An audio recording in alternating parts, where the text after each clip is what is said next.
Things first. State your real name. And are you named after anyone? No, I'm not named after anyone. My real name is Kelvin Sebelius Blake Sr. Okay. Where were you born? Cleveland, Ohio. Cleveland, Ohio. What are your parents' name and what's names? Tell me something about your parents, your mom and your dad. And my mom was named Mary Otis Davis. She was the oldest of, I think, six. She raised her brothers and sisters. They lived in Tuscaloosa, Alabama, up on a hill. She was a person who was determined to continue to go, try to reach the top, get her education, not stopping there, going to get her master's even when she had children. In her own way, she was an educator, not just of the schools, but of the knowledge of Jesus Christ. Tell me something about your dad. Oh, that's my dude. Dad was my dude. What you mean? Dad was a man among men.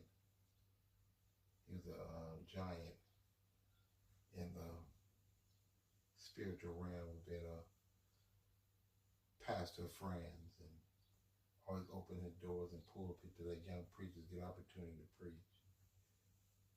Dad was cool, to work with, to serve under.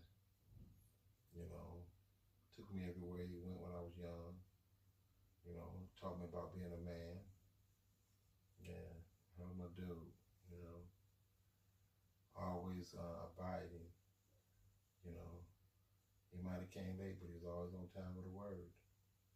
He had a word for you all the time. And you did not call him to say, hey, how you doing?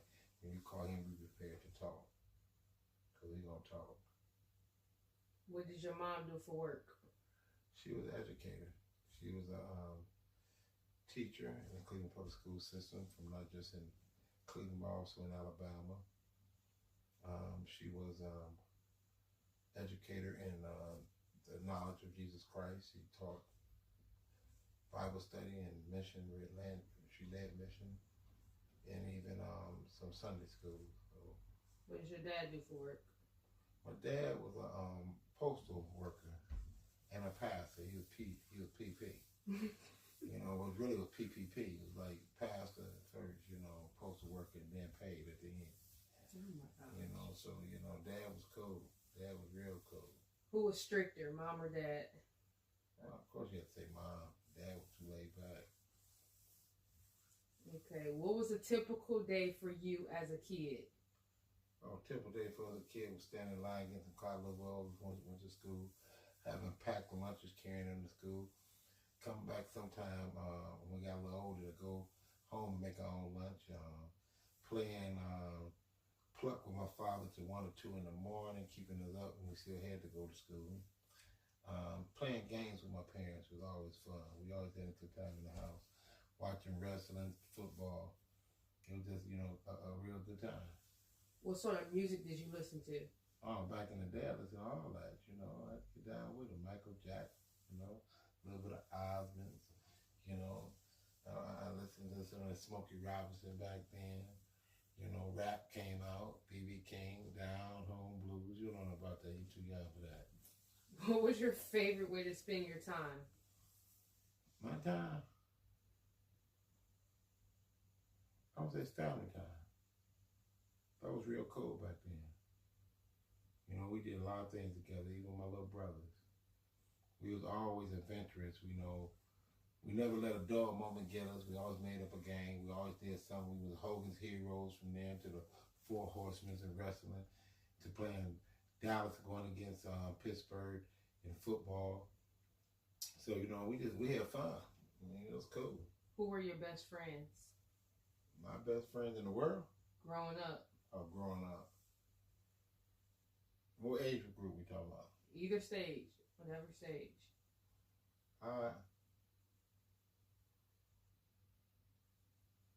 I can't say. I really can't say. But as I got older, you know, my best friend, when I was younger, I thought it was like Dwayne, maybe Curtis is staying between them three. But my best friend, when I got about 17, 18, had to be Kay.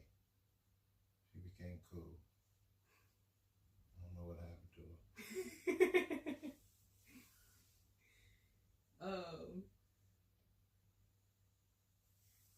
Did your family have money growing up?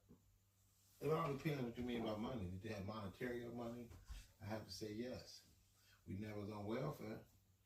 We always went to the grocery store once a week. I always got what I needed, you know. I didn't get what I want, but we got what we needed. We had 3 hots in a cot, so, you know, I was cool. You know, shoot, everybody ate. Everybody ate. You had to eat what mama cooked, or you didn't eat. Even though I put food in my jar till they turned it back and I spit it out. Oh, yeah. But, you know, wasn't no McDonald's or nothing like that. You ate what everybody ate in the house. And she fed 3 levels. Pat and them was on the 3rd floor. We was on the 2nd floor. And Pat and the girls was on the 3rd floor. We was on the 2nd floor. Pat, Charlie, Kirby, Rhonda, Shonda, Jovita, and I think maybe it'd be Niecy or Chris. It all depends, you know. Then on the next floor, it was me, Keith, Kirby, Bryant, or there me, Keith, sometimes Pistol, you know. So, and then downstairs was Tootie's family. So when you ate, and the whole house you ate. Tell me about your brothers and sisters. Oh, we were cool. You know, we played everything: kickball, baseball. You know, we grew up, you know, real cool. You know, wasn't bad. Taking trips to Alabama, having good times, good memories. And stuff like that. You know, me and my brother were exceptional close growing up. It was just me and him. So, you know, we always went against each other in sports and stuff like that, raising the bar on each other. Football, basketball, baseball, trying to outdo your big brothers. Always big shoes you got to fill, you know, but you got to step up to the plate and let them know that, hey, little brothers become big brothers. So, you know, the same thing with your sister now. You know, you got to step up to the plate, assume the position that has been given to you by God. And just go ahead and deal with it. You know, they got to accept it. You know, if you already knew you was a born leader, you got to lead. You can't follow. So it was like that coming up. You know, so we had a good time. Okay. What was your neighborhood like? Oh, the neighborhood was that was the juice. Our neighborhood was on point. I mean, we did everything. You talking about jumping all the time, from having backyard barbecues, having kickball, baseball, basketball, football, and one day at the playground playing swinging on the swing to see who could jump the furthest. You know, I playing hide and go seek, playing hide and get it, playing freeze tag, playing red light, green light. You know, alley and free chicken. We had a good coming up. The neighborhood was on point. We was athletic. We was always going against each other. We was always playing. We was always fighting. We was cool. Bang, bang, bang. We never shot it up though, but it was cool coming up. How were you as a student? Terrible as hell. I was bad as hell. Smart as hell, but bad as hell. See, I knew I could go get my work done and then interrupt the whole class. Everybody else taking their tests or doing their homework. So, you know, I always gave them a lot of rounds for the money and I always had some comeback for them. Teachers had to teach me, I taught them. Don't bother me. They were educated fools. I was guaranteed food. What sort of car did your parents own? Oh, shoot. We always had the best of station wagon. State one station wagon. Top of the line. 1, 2, 3 in the back, you know, riding about 11 people from down south. You know, in that little, one was a red and panel Ford. I wrecked that one. And then was a gold Chevy. Wrecked that one too. Boy, we hit the top of the line station wagons. I'm telling you, lay down in the back of everybody taking a trip. You know, top. I mean, Dad, 3 in the front, 3 in the back, and about 12 way in the back. I don't know how many kids was in there. Boy, it was a good time. Then they went up there and graduated and got them a Park Avenue. It was real nice. Yeah, crushed seats and everything. How old were you when you had your first girlfriend? I ain't never had no girlfriend. I was a player. Yeah, what's wrong with y'all? You know, you talking about Machiavelli. You talking about I said Jerome in the house. You know, girlfriend. I only had one friend. I married her, so I got to say I was about 22, 23. I don't know. What was dating like back then? I was a pimp. I told you that. Okay, you can still describe what dating was like compared to now. There was no dating. I mean, it's totally different now. Back then, you had to be a real boss, a Mac. You had to have that game about yourself. You could, cards wasn't given to too many people. You had to have that talk. You know, you got to be a charmer. You had to really be on audition every night. You know, you had to have some of that sweet melodies. You had to back it up with words and have that smooth step with you. Dressing nice, you know. Today, you niggas just pull their pants down, show their ass, and women like them. So you tell me the difference. It's a big difference. Did you ever have your heart broken? Oh, shoot in pieces, shattered. Several times, like a sniper off a roof. No respect. One to the head, one to the heart. Boom. Took a nigga out. What were your grandparents like? Oh, they was cool. Oh, granddaddy was still hitting mama when she was about 85 years old. That's disgusting. Shit, that's what kind of long lady I'm talking on. Shit, drinking that wine and stuff like that. He was about 85, maybe 89. Like a woo, woo, woo. My grandparents was cool. Take us down south every year. I was born in Cleveland and raised in Alabama. I'm telling you, it was unbelievable. You know, grandparents was cool. Go out there and pick any kind of watermelon you want. Pick a chicken, wring his neck, fry it up, and have it on the dining room table at lunchtime. You know, go out there and just take care of the yard, burn the garbage. Whose parents was this? This is my mama's now. My other grandparents used to stay with us. Was real cool. My grandfather used to always get in a lazy boy because most houses didn't have no recliners, and all his change would go out. Big bow dollars, big quarters, huge. And we used to love for him to come over. It was like, ooh, jackpot, jing, jing, jing. All right, I'm bandit. Grandma was so sweet. Both grandmas were so sweet. I love my grandparents. Both sides were beautiful in their own way. My granddad was a deacon. My other grandfather was a preacher. My grandmother was a first lady. The other grandmother was like on that what's that? Your mom is Star. Eastern Star. Yeah, she was cold up in that. My grandma was so religious. She walked us to that church every Sunday on a dirt road, telling us to hold on tight because the cars coming around the bend. I got to get over in the curve, get close to the creek now, get close to the creek. Then go home after church and make them homemade biscuits and fry that chicken that you wring that neck about 3, 4, 5 in the morning. Fresh chicken. We had to wait till the preacher ate because he knew that grandma was going to fry them chicken. We had to sit in and peek out the kitchen and wait till he leaves. And we would always say, he going to eat all that chicken. Eat all that chicken. Grandma would be like, come on, babies, come on. I know y'all hungry. Oh, man, you talking about the best biscuits, the bomb, girl. Ooh.com. Oh, my God. Chicken and dumplings. Oh, my God. Red fried bologna with that casing around it nice and thick. Then make some gravy. Grandma was cold. Yeah, you better come on tonight. Tell me a funny story about your mom. Oh, I'm going to tell you a real live story that was real off the hook. We got so many. Let me pick a banger.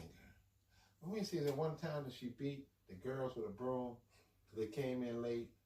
One time she stood up on the dining room table and spazzed out and started breaking everything in the house. Well, it could be a time that she seen all that weed in her dining room. Her closet, and she thought it was dirt. I got a whole lot of them.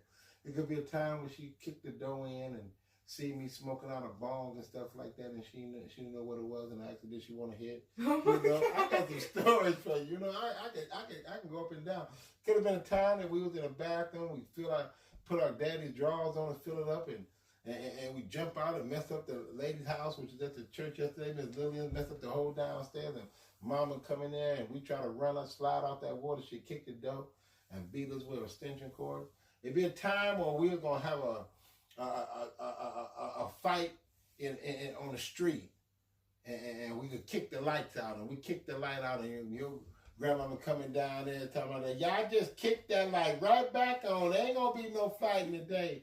And my boy said, if any of them niggas say something smart, you better hit them first. Bang! If they try to disrespect your mother. Just hit them. So I got many stories. Many stories. I can tell you a time when my mom thought she could drive. Oh my God, I didn't know that. She could drive down south, but she freaked out up there. Just too much for her. Mama could drive, but she freaked out. Yeah. Tell me something funny about your dad. Oh, Dad is dancing. My grandfather had no rhythm. He had no rhythm. He had these little moves where he keep kicking his knees up and just do something like that. Yeah, Granddad, your Papa had no rhythm. Papa was stiff as a board. That's where Keith get his rhythm from. None whatsoever. Shoot. And he always would cheat to win.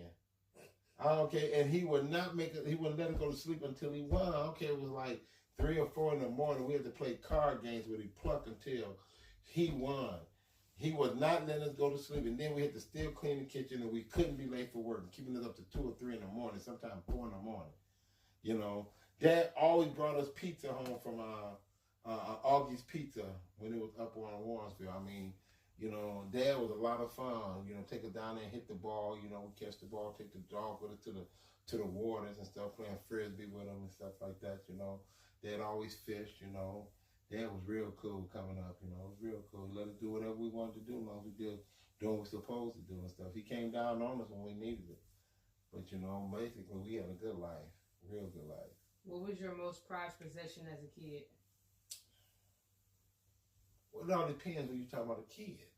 What stage of whatever stage of life? Probably be my car, my first car. First car I bought myself. That was that LeSabre. Ocean blue crushed seats in there. Steering wheel about that thick. Had the knuckles on there, 2-inch white walls on it, kicking it. Powder blue ocean, just been dipped and flipped with the padded roof. You couldn't tell a brother nothing. Sitting up, bam! Oh my God, it was cold. Hit the dice in the window and stuff like that. Cold, you know. And then from there, I went and bought a 75 Monte Carlo. Cold. I'm telling you, when those start 18 years old, you couldn't tell me. First nigga out there on the streets with a cell phone, like, what's up, holla at your boy. You know, they're like, that phone ain't real. I'm going to call your mom at home and see. Mom, is that you? Yeah, I'm like, yeah, holla at your boy. I was kicking it. I'm kicking. My sister had a T-top Cutlass. Midnight blue with the white and blue seats. Shrine had a cold. Keith was in the Cutlass game. Boy, we were kicking it. You talking about the game, baby. But playing sports was always awesome for us. You know, as a kid, always. When did you first meet Mom? I met your mother, I'm going to say it had to be around 8 August or early September. And it was around the first day of school, and we were going to class, and she walked into one of our classes, and they wanted to say, you know, I seen her, and I asked one of my dudes, we used to play B-Buzz and baseball when we were little. I ain't seen him since junior high school, sitting first year of high school, and I'm like, well, who is that? And he told me that's Kathleen. He's like, her mom's strict. First thing I said, real, her mom's strict, but Blake, y'all be good together. So I'm like, okay, cool. So I walked up to your mom that day and told her my name is Blake. And I thought, we look good together. We're going to be together and stuff like that. So this particular day, she cuts me out. Like, she said, listen here, motherfucker. Don't come talk to me with that doobie baby bullshit. I ain't got time for that shit. My name is Kathleen. I get on up out of here. They call me KK. She was like that, you know, straightforward. She was crazy, you know, so I had to deal with some stuff like that. So that was like, she was in the 10th grade. She liked to fight people all the time. She was a bully in the neighborhood, you know, so I had all these odds against me, but she was worth the fight. Go ahead on there. Pick 3 words to describe your personality. Swag.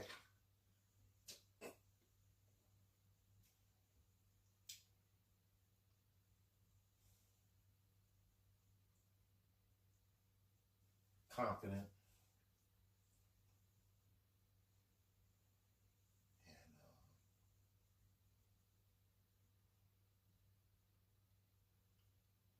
top choice, filet mignon. Oh my gosh. What are the most important lessons you have learned over time? Always trust in the Lord. The most important. Has anyone ever disappointed you? Oh, yes. You got to go through life as a parent. Your kids disappoint you. You got to go through life as a husband. Your wife disappoints you. You got to go through life as a friend. They disappoint you. You got to go through life with your family. They disappoint you. How many times I got to be disappointed? You going to try to make me cry?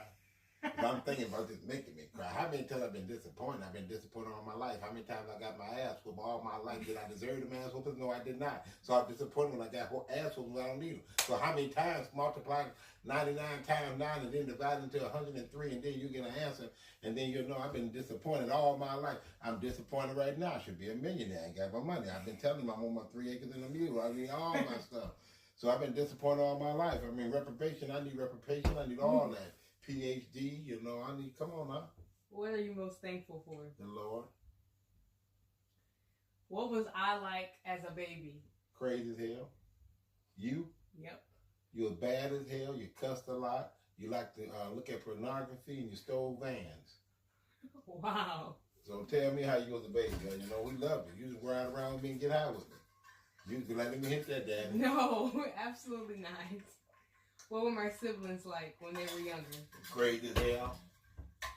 You know, the little one was like, you know, I think that nigga, he got dropped on his head when he came in his mama. Came out and he spit her out. I think he got dropped in the doctor and just missed that kid. Like, whoop. You know, I don't know, because that little nigga, I don't know what happened to that little nigga. I'm telling you. That nigga used to jump off stairwells and stuff like that. He liked to bust his eye. He liked to shit in the garage and shit like he was a bear or something like that. I don't know what the hell's wrong with that nigga. You know, the oldest nigga thought he was going to be cool riding around with his daddy, smoking weed and stuff like that, you know, trying to kick it, you know, and I don't know what was wrong with that nigga, you know. All my kids is crazy as hell. They act like their mama. They get that stuff from their mama. What is the best advice you've ever received? Trust in the Lord. Okay. Now, tell me about your spouse. Tell her what about who? Crazy as hell. Gone. She cuckoo for Cocoa Pops. But she's the sweetest, most genuine, loving person I know. She down for you. She got your back. You know, strong, independent, beautiful. The epitome of a strong black woman. You know, bows the ground she walk on. Takes care of me. It's my girl. It's my road dog. My little dude. My nigga. If you could go back and tell your younger self anything, what would it be? Take your education serious and go back to school. Continue to strive. Don't be settled for where you're at. If you can go back and change one thing, what would it be? I'm going to tell you the truth. I wouldn't change anything in my life. What God has me in my life right now and things, all my trials that I've been through, He led me to this point, and I'm going to continue to have faith in Him no matter what goes on and make it through. What's the best decision you ever made? Oh my God, giving my life to the Lord. The coolest thing I ever done. To be down with J.S.U.S., to be down with Jesus. Oh, you got free access to the throne. Anything you ask in His name may be given to you. That no matter what you go through, you never lose Jesus. I don't care who turn their back on you, how they mistreat you. Don't ever turn your back on Jesus. The best. Come on, dude. Tell me about your wedding day. Oh, that was off the chain. The day before, the day of. Girl, the wedding day, I fell down the steps after I said I do. So that's what kind of wedding day that was. How you find this thing? I asked God to give me a sign. Give me a sign that this wedding should not be. As soon as I said I do, when outside, I fell down almost 2 flights of concrete steps, and I was in a white tuxedo, and I got to the bottom, it's like laid out. I said, Lord, you're kind of late on the sign. It's kind of late. I already committed myself. Shoot, and then after me, oh my God, when you talking about the, what is it called? Your honeymoon? No. The reception. Oh my God, I think we had about 750 people at a reception. You could not outdrink the king. I had more liquor than the laws allow. We had people outside in the grass partying, people inside partying, turn up, turn out. We had the coldest party that lasted for almost 20 years. People were still talking about our party. Our party was off the chain. You talking about a party of all parties. I'm talking about getting down with the get down boogie till the night came on. We was at the music settlement down at University Heights. Oh my God, we turned up, turned that place out. I mean, it was just off the chain. Where did you go for your honeymoon? I don't know, I was drunk. I ended up somewhere. I think we ended up in Was that a state? Niagara Falls. No. I was at the waters when I came to. I didn't know how I got there. I was drunk. I'm telling you, we kicked it. This was a whole week party. Celebration. Everybody wanted to be there. If Blake getting married, they had to see. If you could wish for 3 things, what would you wish for?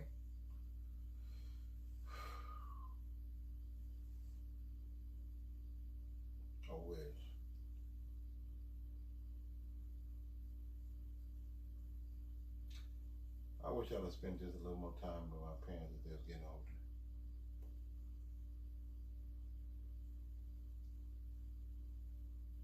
I wish I would have used better, made better choices with my financials when I was younger.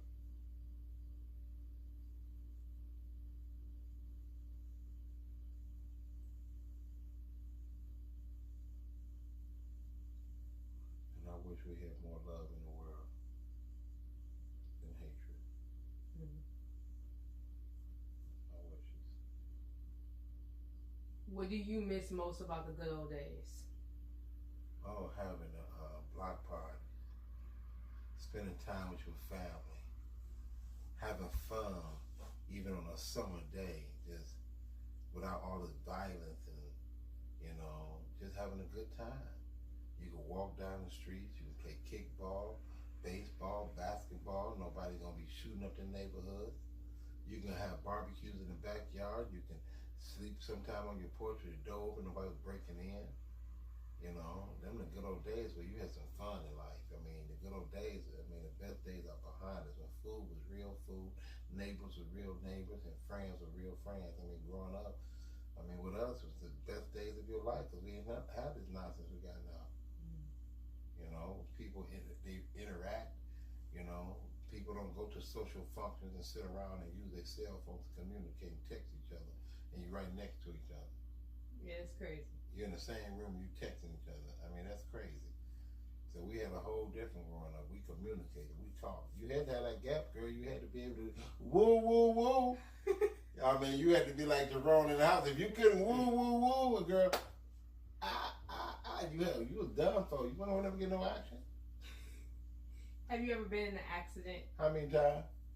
I've been broke up, toe up from the head to the toe. I'm gonna say maybe about 8 or 9, maybe 12. Oh my God. I've been to my accident. I've been double numbers. I'm telling you. Have you ever been arrested? I plead the fifth. On tape. I'm pleading the fifth. Have you ever done something crazy? Oh yeah, I've done a lot of things crazy. Which one you want to know? I jumped off the porch Well, you with an tell. umbrella. And, went into the edge of the teacher's desk with my head and bust my head. Climbing off the 3rd floor. Breaking in stores to get some candy. Taking somebody's store and turning into a clubhouse. I can tell you a whole lot of crazy things. I ain't been no angel now.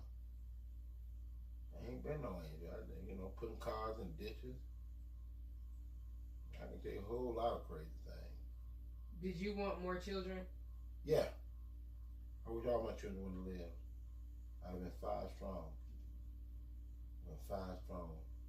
I think I've been 4 boys and 1 girl. I've been 5 strong. Okay, if you could change one thing in this world, what would it be?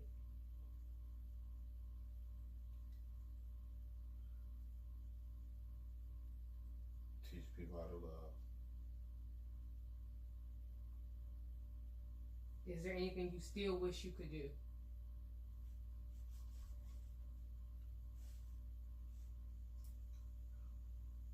Do more for the Lord's will. Just want to do more. Do you believe it's harder or easier now since you're older? Seems easier. Why?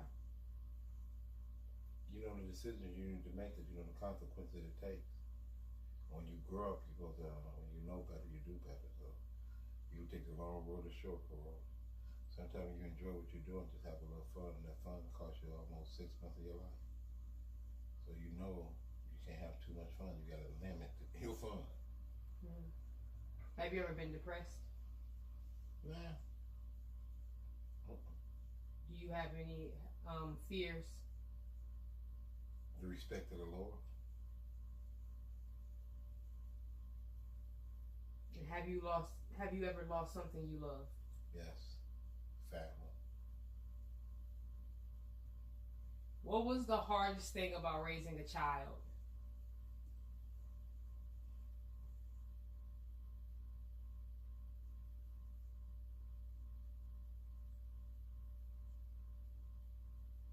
The hardest thing with raising a child for me was making sure that your life was transparent and was not disrespectful to your kids. Showing them always the right to do, but also teaching them what's wrong. You know, live by your experiences. Have fun with your children, but you have to learn how to change. That's one of the hardest things is growing up. You know, especially when you're young and having kids, because you still want to have fun growing up. Yep. And what do you love doing now? Oh, preaching. Oh my God, just helping others. That's the coolest thing for me. I take great passion in that. You know, I love the Lord. I love preaching His word. It's just something about His word to do something to me. You know, being able to be in a position to help people you don't even know. You know, some people still don't. They're not grateful when you help them. But you know, it's still cool though. If you could travel back in time, what would you do? Help more people. Be more of a servant. You know, I wasted a lot of time, a lot of money on dumb stuff. I'll probably put that money to work, invest more. You know, yeah, into the community. And the last question. What is the nicest thing someone has ever done for you? Pray for me and love me. Nicest thing I happen to think of. Those who truly pray for you and truly love you. That's all you need. That's the greatest thing. You know, I miss that. I love to hear my mother tell me, I pray for you every day. I pray for you every day. Now you have to learn to pray for yourself and pray for your mother. And that right there, loving me unconditionally, not for what you have, but just loving me enough to introduce me to King Jesus. So them things right there, I mean, they're the best things in life. You know, just knowing who you are, knowing who you belong to, and knowing your worth. You know, that's it. Until next time. We're out. Hey!